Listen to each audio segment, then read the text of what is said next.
Welcome to Telugu one news. నేను మహాలక్ష్మి. మనతో పాటు టీడీపీ రాష్ట్ర అధికార ప్రతినిధి డాక్టర్ ఏఎస్ రావు గారు ఉన్నారు. వారితో ఇప్పుడు తెలంగాణలో సీఎంగా రేవంత్ రెడ్డి కాబోతున్న సందర్భంగా ఆయన ఏమంటారో ఆయన మాటల్లో తెలుసుకుందాం. నమస్తే సార్. ఊహించిందే జరిగింది అనుకోవచ్చు అంటారా? తెలంగాణలో రాజకీయాలు అంటే రేవంత్ రెడ్డి ఫస్ట్ నుంచి కూడా టీడీపీ నుంచి వెళ్ళిన వ్యక్తే అయినా పార్టీలు ఎన్ని మారినా కూడా చంద్రబాబుకి విధేయుడిగానే ఉన్నారు. ఇప్పుడు సీఎం కాబోతున్నారు. ఎలా ఉండబోతోంది తెలంగాణలో ఎన్ని రాజకీయ ముఖ చిత్రం? ఈ యొక్క తెలుగు వన్ న్యూస్ తరఫు నుంచి ప్రేక్షకులందరికీ కూడా నమస్కారం. రేవంత్ రెడ్డి ఎన్ని పార్టీలు మారినప్పటికీ కూడా చంద్రబాబు పట్ల విధేయుడుగా అంటే ఒక గురువుగా భావించాడు. నేను కూడా నాకు ఒక గురువు ఉన్నారు. నేను ఏ పొజిషన్లో ఉన్నా, ఎక్కడికున్నా స్థాయికి సంబంధం లేకుండా ఆ గురువే. అంటే మా గురువు గారు, ఆధ్యాత్మిక గురువు గారు ఒక మంత్రం చెప్పేవారు. గురు గూంగే గురు భావరే గురాందా రవిహే దాస్ జో గురు బేజు నరకును సో హోజాయ్ స్వర్గ సమాన్. అంటే ఒకరిని గురువు అని మనం అనుకున్న తర్వాత ఆ గురువు కూడా మానవుడే. స్వార్థం అనేది మానవ లక్షణం. గురువు లోపల స్వార్థం వచ్చి గురువు నిన్ను తప్పుదారి పట్టించడానికి ప్రయత్నించినా కానీ అది నీకు ఆశీర్వాదంగా మారుతుంది. అంటే గురువుకు ఉన్నటువంటి విలువ అది ఈ యొక్క చెప్పిన దానికి తాత్పర్యం అది.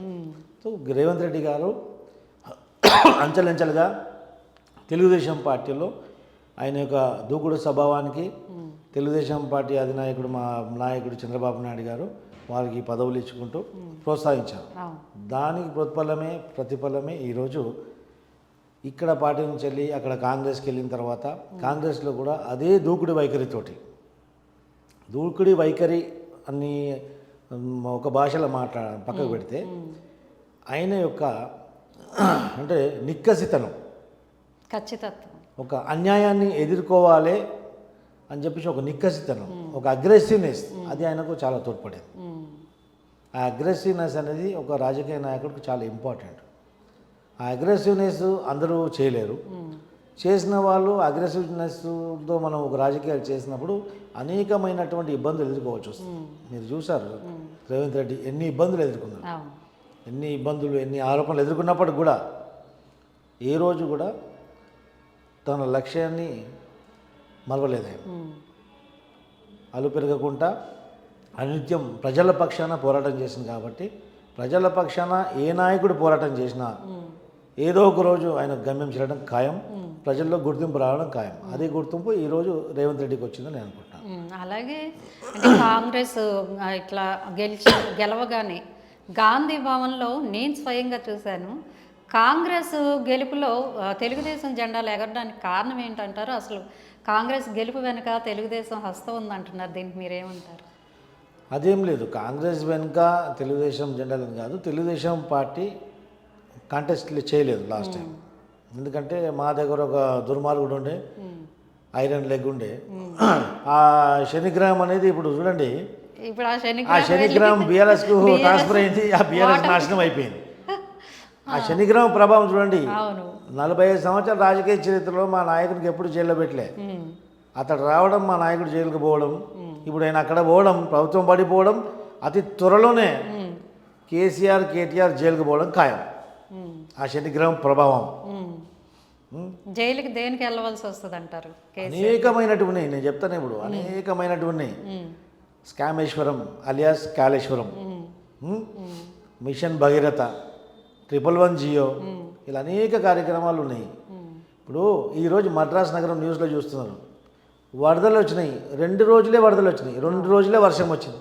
2 రోజుల వర్షానికి మద్రాస్ నగరం మొత్తం నీళ్ళు చెరువుల తలబేస్తుంది.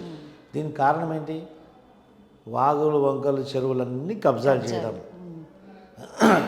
ఈ దగాకోరు, కబ్జాకోరు, అప్రజాస్వామ్యంగా ప్రభుత్వాన్ని నడిపించినటువంటి కేసీఆర్ చేసిన కుట్ర ఏంటంటే ఈ 111 జియో ఈ యొక్క లివర్ బెడ్ ప్రాంతానికి, నదీ పరివాహ ప్రాంతానికి అక్కడ ఉన్నటువంటి 111 జియో తీసుకురావడానికి కారణం ఏంటంటే 111 జియో కూడా తెలుగుదేశం పార్టీ ప్రవేశపెట్టింది అది. ఎందుకంటే 111 జియోలో ఒక నిబంధనలు ఉంటాయి. దాంట్లో అత్యధికంగా జనవాసాలు ఉండకూడదు, హ్యూమన్ వేస్ట్ అక్కడ కలవకూడదు. అవును. ఇంకొకటి ఏంటంటే drainage system safety tanks sanitary tanks పెట్టుకుని అక్కడే డంప్ చేయాలా గ్రౌండ్లోనే, దాన్ని ఎక్కడో పారే వాటర్లో కలపకూడదు.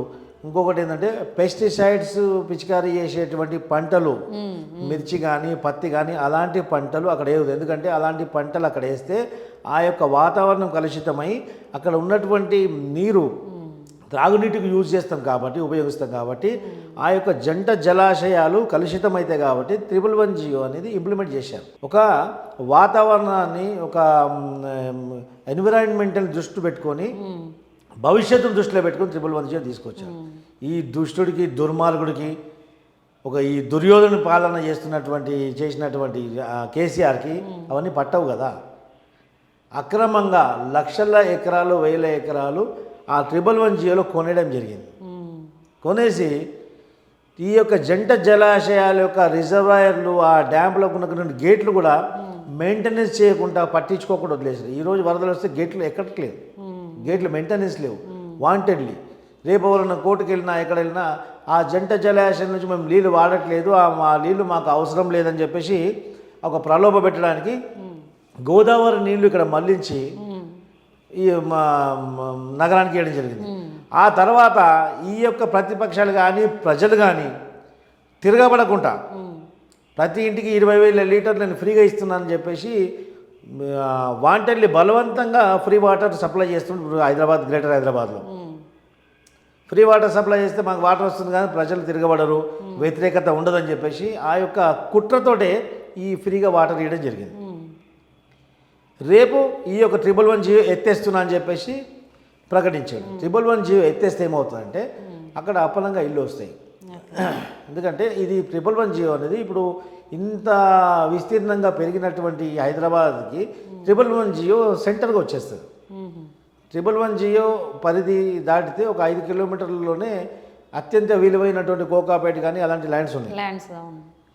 సో ఈ హైరైజ్ అపార్ట్మెంట్లో ఉండేవాళ్ళు 111 తక్కువలోకి వచ్చేస్తుంది కాబట్టి అక్కడ వెళ్ళి కొనేసుకుంటారు.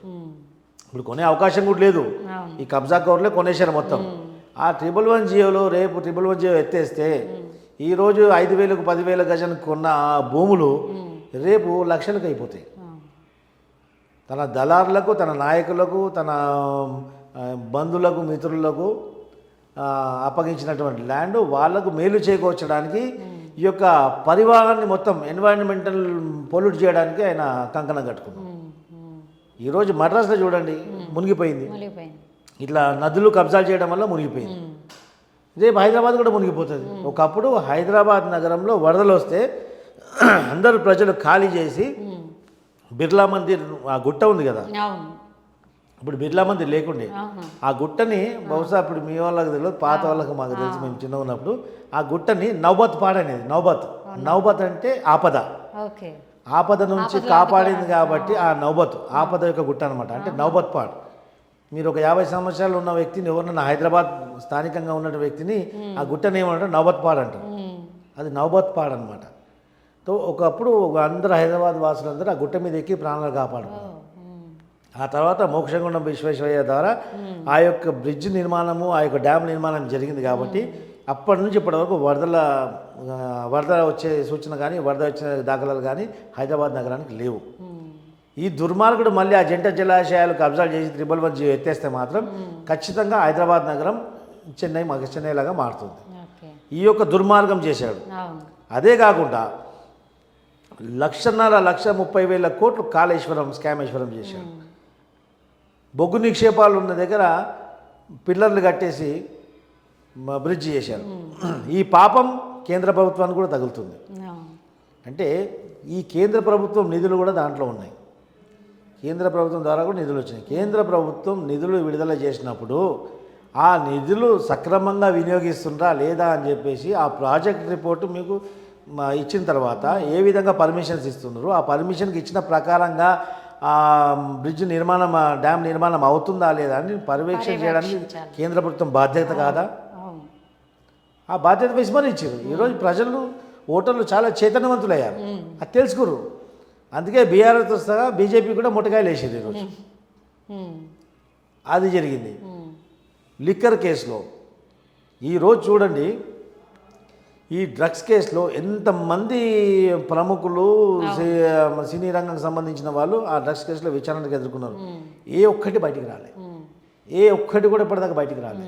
ఈరోజు కళాఖండిగా చెప్తున్న ప్రతి హై స్కూల్లో, జూనియర్ కాలేజీల్లో విచ్చలవిడిగా డ్రగ్స్ దొరుకుతున్నాయి. ఈ బంగారు తెలంగాణ పేరుతో అధికారం అందించుకున్నటువంటి దక్క చేసుకున్నటువంటిది కేసీఆర్ మాఫియా తెలంగాణ, మత్తు తెలంగాణ, మద్యం తెలంగాణగా మార్చాడు. ఈరోజు 10th క్లాస్ పాస్ అయిన పిల్లోడు బీర్ బాటలు పట్టుకొని దర్శనం ఇస్తున్నాడు. ఈ తెలంగాణ ఏం ఆశించి తెలంగాణ మనం తెచ్చుకున్నాం? ఇది ఆశించా యువతను మొత్తం తప్పుదారి పట్టించి 17 సార్లు నోటిఫికేషన్ ఇస్తే 17 సార్లు పేపర్ లీకేజ్. జిరాక్స్ సెంటర్లో శనగల బఠానీలాగా జిరాక్స్ సెంటర్లో క్వశ్చన్ పేపర్లు దర్శనం ఇచ్చాయి. అంటే ఒక కష్టపడి ఎగ్జామ్ రాసి ఫస్ట్ ర్యాంక్ వచ్చినటువంటి విద్యార్థి ఆయన ఎగ్జామ్ రద్దయిపోతే ఎంతమంది విద్యార్థులు ఈరోజు మనస్తాపానికి గురయ్యారు. అంటే ఇప్పుడు మీరు కోరుకున్న తెలంగాణ కాంగ్రెస్తో నిజమవుతుంది అనుకుంటున్నారా? రేవంత్ రెడ్డి గారు బంగారు తెలంగాణ, బర్బాద్ తెలంగాణ చేసింది ఈ యొక్క బట్టబాజ్ రాష్ట్ర సమితి. అందుకే పేరు కూడా మార్చాడు, బీఆర్ఎస్ అని. తెలంగాణ భావం ఎప్పుడో తీశాడు. ఆ తర్వాత ఆత్మపరిశీలన చేసుకొని బి అంటే బట్టబాజ్ అని, బట్టబాజ్ రాష్ట్ర సమితి అది. అన్ని అబద్ధాలు. మొన్న ఒక ఎలక్షన్ క్యాంపెయిన్ మీటింగ్లో అరే బ్రిడ్జ్ కుంగిపోలేదు, ఏమైంది? బ్రిడ్జ్ మధ్యలో పర్రె ఉంటుంది, ఆ పర్రెని చూసి వీళ్ళు అయిపోయిందని చెప్తాడు కేటీఆర్. అటు చదువుకున్నాడు, సిగ్గు శరం ఉంది అసలు. ఈ మీడియా పరంగా వాని నేను చెప్తా, అది పర్రెనే కదరా భయ్, ఆ పర్రెలో నీది నీ అయ్య పుర్రె పెడదాం, చూద్దాం ఎట్లుంటుంది, పగులుతలేదు చూద్దాం. ఖచ్చితంగా పెడతారు. ఆ స్కామేశ్వరం, ఆ కాళేశ్వరం విషయంలో ఇద్దరిని పుర్రె బాలగబోతుంది ఖచ్చితంగా. ప్రజలు పిచ్చోళ్ళ, కేంద్రం నుంచి వచ్చినటువంటి టీం పిచ్చోళ్ళ, నిపుణులు పోయి ప్రజల యొక్క ట్యాక్స్ నుంచి వచ్చినటువంటి ప్రజా ఖజానా నుంచి కట్టినటువంటి ప్రాజెక్ట్ని తాళాలు వేసుకొని సందర్శించకుండా ఎందుకు దాచిపెట్టినావు? నీదా, నీ అయ్య జాగిరా, నీ అయ్య సొమ్ముతోడు కట్టినావా? ఏ విధంగా నువ్వు అందరిని నిర్బంధిస్తావు అక్కడ పోకుండా? మీడియాను పోనీయవు, ఎవరిని పోనీయవు? ఇది ఒక ప్రజాస్వామ్యంలో, డెమోక్రటిక్ కంట్రీలో ప్రజాస్వామ్యంగా ఏర్పడినటువంటి ప్రభుత్వం. ముఖ్యమంత్రి కానీ ఎవరైనా కానీ ఫస్ట్ ఆఫ్ ఆల్ ఎమ్మెల్యే అంటే ప్రజాప్రతినిధి. ప్రజలు తమ యొక్క వాణిని చట్టసభలలో, అసెంబ్లీలో, పార్లమెంట్లో వాళ్ళ యొక్క గళం వినిపించడానికి తమ తరపు నుంచి ఒక నియమించి పంపిస్తాడు. ప్రజాప్రతినిధి అంతోడు ప్రజలకు జీతగడవాడు, రాజు కాదు. 24/7 you must be available to the people who was voted you. నీకు ఓటు వేసిన వాళ్ళకి 24 గంటలు నువ్వు అందుబాటులో ఉండేది పోయి ఓటర్లని, ప్రజల్ని బిచ్చగాళ్ళ చూస్తావా? ఎవర్రా పోయి నువ్వు? అదేంది ప్రగతి భవన్? ప్రగతి భవన్ ముందు పోతూ నిన్న చెప్పిడిసి లోపలికి ఇడబోదైంది నాకు. అంత కసిగా నిన్న ప్రగతి భవన్ ముందు ఒక 15 నిమిషాలు నిల్చున్నాను నేను. ఏ విధంగా పరిపాలన కొనసాగించాడు? అందుకే ప్రజలే బుద్ధి చెప్పారు కదా. కంచెలేసుకొని లోపల రానియుడు. ఈరోజు ఫామ్ హౌస్లో కూర్చొని ఎమ్మెల్యేలందరూ ముంగడ కూర్చున్నారు. ప్రతి ఎమ్మెల్యేలు గెలిచిన ఎమ్మెల్యేలు అందరూ ముంగడ కూర్చున్నారు కదా. వాళ్ళందరూ మనసుకు తెలుసు, ఒకప్పుడు ఈ కేసీఆర్ని కలవాలంటే వెంకన్న దర్శనం కూడా సాధ్యమైతే నేను దర్శనం సాధ్యం కాకపోతుండే. ఈరోజు ఏమైంది మరి? కాళ్ళు ఒప్పుకుంటా కూర్చుండు గంటలు. అంటే అహంకారము, అధికారము శాశ్వతం కాదు. తన అహంకారం ఈరోజు ప్రజలు చూశారు. నువ్వు సెక్రటరియట్కే రానటువంటి వ్యక్తివి. ఇప్పుడు ఎవరికైనా ఒక ఆఫీస్ అనేది ఉంటుంది.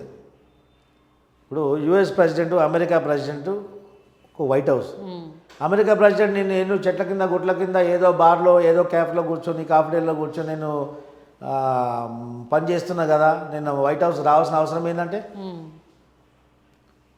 ఒక ముఖ్యమంత్రి అనేది, ఒక ప్రధానమంత్రి అనేది, ముఖ్యమంత్రి అనేది సెక్రటరియట్కి రావాలా, అక్కడ ప్రజలకు, అధికారులకు ఆయనకు అనుకూలంగా అవైలబుల్గా ఉండాలి. దానికి తొత్తులుగా మారి ఈ బీఆర్ఎస్ పింకినా కొడుకులు అందరూ ఏం చేస్తుండే, ముఖ్యమంత్రి సెక్రటరియట్కే రావాలని అవసరమా? జరిగే పనులు అక్కడ జరుగుతలేవా? సరే, జరిగే పనులు అక్కడ జరిగిపోయి 9 సంవత్సరాలు. ఎందుకు బల్చి కట్టినవరా భయ్? ఎందుకు కట్టినావు ఇంతగానం సెక్రటరియట్? ఎవడు కట్టమన్నా నేను మరి? ముఖ్యమంత్రి సెక్రటరియట్ రానోనికి సెక్రటరియట్ ఎందుకు? మళ్ళీ కట్టి దాంట్లో మీడియా రావద్దు, ఎమ్మెల్యేలు రావద్దు, ప్రజలు రావద్దు, ప్రతిపక్షం రావద్దు. నీ సొమ్ముతో కట్టినావా? నీ పార్టీకి ఉన్నటువంటి కార్పస్ ఫండ్తో కట్టినావా? ఎవడవు? మళ్ళీ ఈ యొక్క నిజాం అనుకున్నాడు, నిజాం ఏ విధంగా పరిపాలించిండో సేమ్ ఈ నిజాం లాగానే అప్పుడు ఉన్నటువంటి రజాకార్ కాసిం రజ్వీ ఈ కేసీఆర్ రూపంలో మళ్ళీ తెలంగాణ ప్రజలకు దాపరించిండు. ఆ దరిద్రం వదిలిపోయింది. దరిద్రం తెలంగాణ ప్రజలకు వదిలిపోయింది. కానీ నేను మాత్రం కేసీఆర్ని వదిలిపోను. ప్రజలను పట్టి పీడించిన కేసీఆర్ని మళ్ళీ కటకటాల వెనుకకు పంపించిన వరకు వదిలిపెట్టే ప్రసక్తే లేదు. తెలుగుదేశం పార్టీ తరఫున రేపు అన్ని పిల్లలు రెడీ అయినాయి. మొత్తం ప్రతి ఒక్కడు కూడా వడ్డీతో సహా కక్కించడం ఖాయం. అప్రజాస్వామ్యంగా ఏ విధంగా ఇట్లా అరాచకాలు కొనసాగించడం తెలుగుదేశం ఇక్కడ తెలంగాణలో ప్రతిపక్షం నాయకుడు పోలీసులని ఒక కుక్కల్లాగా వాడుకుంటూ, సొంత సెక్యూరిటీ గార్డ్లాగా వాడుకుంటూ ఏ విధంగా అరాచకాలు సృష్టించడో అవన్నీ ప్రజల్లోకి తీసుకొస్తాం. నువ్వు చేసినటువంటి మింగినటువంటి ప్రజల సొమ్మంతా వడ్డీతో సహా కక్కించడం ఖాయం. ఈ మీడియా పరంగా నేను డాక్టర్ ఏఎస్ రావు, తెలంగాణ తెలుగుదేశం పార్టీ అధికార ప్రతినిధిని. తెలుగుదేశం పక్షాన, ప్రజల పక్షాన ముఖ్యంగా ఈ యొక్క బీఆర్ఎస్ ప్రభుత్వం ద్వారా మోసగింపబడినటువంటి ఎమ్మెల్యే ద్వారా కానివ్వండి, మంత్రుల ద్వారా కానివ్వండి, ముఖ్యమంత్రి ద్వారా కానివ్వండి, మీకు అన్యాయం జరిగితే మాత్రం నా నంబర్కి సంప్రదించి వివరాలు పెట్టండి. మీ పక్షాన మేము పోరాడి మీకు న్యాయం చేకూర్చే బాధ్యత నేను తీసుకుంటున్నాను. నా నంబర్ 9346041483. ఈ నంబర్కి వాట్సాప్ కూడా ఉంటుంది. మీ వివరాలు మాకు పంపించండి. మా యొక్క సపరేట్గా టీం నియమించాను. మా టీం సభ్యులు మీకు కాంటాక్ట్ చేస్తారు. అందులో లీగల్ టీం కూడా ఉంది.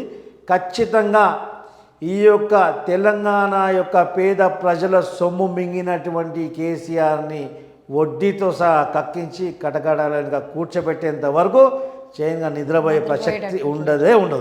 సార్, అలాగే ఇప్పుడు సీఎం రేవంత్ రెడ్డి గారి పాలనలో ఎలా ఉండబోతోంది పాలన? ఇప్పుడు ఇన్ని గ్యారంటీలు ఇచ్చారు, 6 గ్యారంటీలు 100 రోజుల్లో అమలు చేస్తామన్నారు. ఎలా సాధ్యమవుతుంది? ఒకవేళ కేంద్రం నుంచి నిధులు ఆపేస్తే పరిస్థితి ఎలా ఉండబోతోంది? ఇప్పుడు ముఖ్యమంత్రిగా రేవంత్ రెడ్డి గారు అయ్యారు. వాళ్ళకు అభినందనలు, కంగ్రాచులేషన్ చెప్పుకుంటూ. కానీ ఇప్పుడు ఎవరు ముఖ్యమంత్రి అయినా కానీ ఖజానా మొత్తం ఖాళీ అయిపోయింది. ఈరోజు జీతాలు ఇచ్చే పరిస్థితి కూడా లేదు. ఖజానా మొత్తం ఖాళీ అయింది. ఇప్పటికే మనకు దాదాపు అరౌండ్ 15,000 నుంచి 22,000 కోట్లు మనకు లోటు బడ్జెట్ ఉంది. ఇప్పుడు జీతభత్యాలు సాధారణ పరిపాలన కొనసాగించిన 45,600 కోట్లు మనకు కావాలి. వీళ్ళు ఇచ్చినటువంటి ఇప్పుడు 6 హామీలు ఎక్స్ట్రాగా 6 గ్యారెంటీలు 66 హామీలు ఇవన్నీ ప్లస్ మళ్ళీ గ్యాస్ సబ్సిడీ, మహాలక్ష్మి పెన్షను, మళ్ళీ ఆర్టీసీలో మహిళలకు ఉచితంగా, మళ్ళీ ఆసరా పెన్షన్కే 20,600 రూపాయలు కోట్లు కావాలి. ఇవన్నీ సాధ్యం కావాలంటే దాదాపు 15,000 నుంచి 20,000 కోట్ల రూపాయలు మనకు అవసరం. డెఫిషియట్లో ఉంది. ఈ డెఫిషియట్ బడ్జెట్ ఏ విధంగా ఇది చేస్తారు? ఇవన్నీ సాధారణ పరిపాలనకి కావాలి. తర్వాత మళ్ళీ ఈ ఎమ్మెల్యేలకు డెవలప్మెంట్ ఫండ్స్ ఇచ్చే ఫండ్స్, మళ్ళీ హెల్త్, మళ్ళీ గ్రామ పంచాయతీ డెవలప్మెంట్, మళ్ళీ ప్రాజెక్ట్స్, ప్రకృతి విపత్తి వస్తే మళ్ళీ ఏ విధంగా డిసాస్టర్ మేనేజ్మెంట్స్, ఇవన్నీ బడ్జెట్ అనేది ఇప్పుడు లోటు బడ్జెట్లో ఉంది. వీళ్ళు ఇచ్చినటువంటి హామీలు దానికి కలుపుకుంటే 15,000 నుంచి 20,000 కోట్లు, 22,000 కోట్లు అదనంగా ఖర్చు అయ్యే పరిస్థితి ఈరోజు ఉంది. వీటన్నిటిని ఏ విధంగా సమకూర్చారని చెప్తే కేంద్రం నుంచి నాకు రావాల్సినటువంటి రాయితీలు, కేంద్రం నుంచి వచ్చినటువంటి నిధులు దానివల్ల చేస్తామంటున్నారు. కానీ కేంద్రం కాంగ్రెస్ ప్రభుత్వం కాదు. కేంద్ర ప్రభుత్వం ఉన్నటువంటి ప్రభుత్వం ఎన్డీఏ. కాంగ్రెస్ బీజేపీకి 2 వ్యతిరేక పార్టీలు. అందులో ఒక 3 నెలల్లో మళ్ళీ నోటిఫికేషన్ రాబోతుంది ఎంపీ ఎలక్షన్స్. దాంతోపాటు ఈ యొక్క కాంగ్రెస్ పార్టీ ఇచ్చినటువంటి హామీలు ఏంటంటే, మేము ఇచ్చినటువంటి హామీలు కేవలం 100 రోజుల లోపలనే ఆచరణకు మేము తీసుకొస్తామని చెప్పేసి వాళ్ళ హామీలు జరిగింది. కేవలం 100 రోజులు 3 నెలలు. ఆ 3 నెలల్లో నోటిఫికేషన్ వస్తుంది. ఆ నోటిఫికేషన్ వచ్చే లోపుగా కేంద్ర ప్రభుత్వం నిధులు విడుదల చేయడంలో జాప్యం చేస్తే ఈ వచ్చినటువంటి కాంగ్రెస్ ప్రభుత్వం ఎంత ముఖ్యమంత్రి ఎంత సమర్థుడైనా కానీ వాళ్ళ ప్రయాణం కత్తి మీద సాములాగానే ఉంటుంది. అంతే. ముండ కిరీటం పెట్టుకొని సింహాసనం అధిరోహించినట్టు ఈరోజు పరిస్థితి ఉంది. కానీ లెటస్ సి, మంచిగా ఆలోచించాలి ఎప్పుడైనా కానీ, మంచి కోరుకుందాం. ఇంకా వేరే ఉపాయం ఏదైనా ఆలోచించుస్తారు కాబట్టి. ఎందుకంటే ఇప్పుడు నాకు వచ్చినటువంటి ఆలోచన ఒక నిపుణులు కూడా చర్చించుకున్నట్టు ఈ నిపుణుల సంఘంలో, నిపుణుల సమాజంలో ఈ యొక్క చర్చ అందరిలో జరుగుతుంది. కానీ వాళ్ళ యొక్క ఆలోచన ఏ విధంగా ఉంది, ఇంకా వేరే విధంగా ఏ విధంగా వనరులు తీసుకొస్తారో. ఎందుకంటే గతంలో కేసీఆర్ కూడా ఈ ఎక్స్పెన్సెస్ మీట్ కాకపోవడం వల్ల ప్రభుత్వం ఆస్తులన్నీ అమ్మేయడం జరిగింది. ఇప్పుడు మళ్ళీ అదే తప్పిదం కాంగ్రెస్ పార్టీ చేస్తే ప్రభుత్వానికి సంబంధించిన ప్రజల సంపద మనం పెంపొందింపజేశాక ఈ ప్రభుత్వం ఉండాలి ఏదైనా కానీ. ప్రజల సంపద కొల్లగొట్టి అమ్మేస్తే మాత్రం ప్రజల్లో అతి తొందరగా ప్రజాదరణ కోల్పోతారు, మళ్ళీ ఆడికి వచ్చేస్తుంది, మళ్ళీ మొదటికే కదా బ్యాక్ టు పవెలియన్ అవుతుంది. కాబట్టి ప్రజల సంపద కొల్లగొట్టకుండా, ప్రజల సంపద పెంపొందించకుండా, దుబారా ఖర్చులు పెట్టకుండా, ఒకవేళ ఆచరణ సాధ్యం కానప్పుడు డైరెక్ట్గా ప్రజలకు ఇది ఆచరణ సాధ్యం కాలేదు, దీనికి కారణం ఇదని చెప్పి దాని పరిపాలన ముందు తీసుకొస్తే బాగుంటుంది. కాకపోతే ఇక్కడ ప్రతిపక్షం కూడా బలమైన ప్రతిపక్షం ఉంది, 54 నెక్ టు నెక్ ప్రతిపక్షం ఉంది. అసెంబ్లీ కూడా రసవత్తరంగా ఉండబోతుంది. ఎందుకంటే గతంలో అసెంబ్లీ కూడా 2 రోజులు 3 రోజులు శాంతాప తీర్మానం, ఆ తర్వాత గవర్నర్ ప్రసంగాలు కూడా బంద్ చేశాడు. అలాంటి అప్రజాస్వామ్యాన్ని స్వస్తి చెప్తూ ఈరోజు బాబాసాహెబ్ అంబేద్కర్ గారి యొక్క వర్ధంతి కాబట్టి బాబాసాహెబ్ అంబేద్కర్ గారు రాజ్యాంగంలో ఏ విధంగా ఈ చట్టసభలు నడిపియమని చెప్పేసి వారు సూచించారు, అదేవిధంగా గత 9 సంవత్సరాల నుంచి అఖిలపక్ష సమావేశం, ఆల్ పార్టీ మీటింగ్ అనే ఈ యొక్క పదమే మర్చిపోయాం మనం. మళ్ళీ ఈ యొక్క కాంగ్రెస్ ప్రభుత్వం అఖిలపక్ష సమావేశాన్ని పిలిచి ప్రజలకు సంబంధించిన కీలక నిర్ణయాలు అన్ని పార్టీలతో చర్చించి అందరికీ ఆమోదయోగ్యంగా నిర్ణయాలు తీసుకుంటూ ముందుకెళ్తే మాత్రం ఈ యొక్క ప్రభుత్వానికి భవిష్యత్తు ఉంటుందని చెప్పేసి భావిస్తూ మళ్ళొకసారి all the best Revanth Reddy గారు. థ్యాంక్ యూ సార్, చాలా మంచి విషయాలు చెప్పారు. Thank you very much.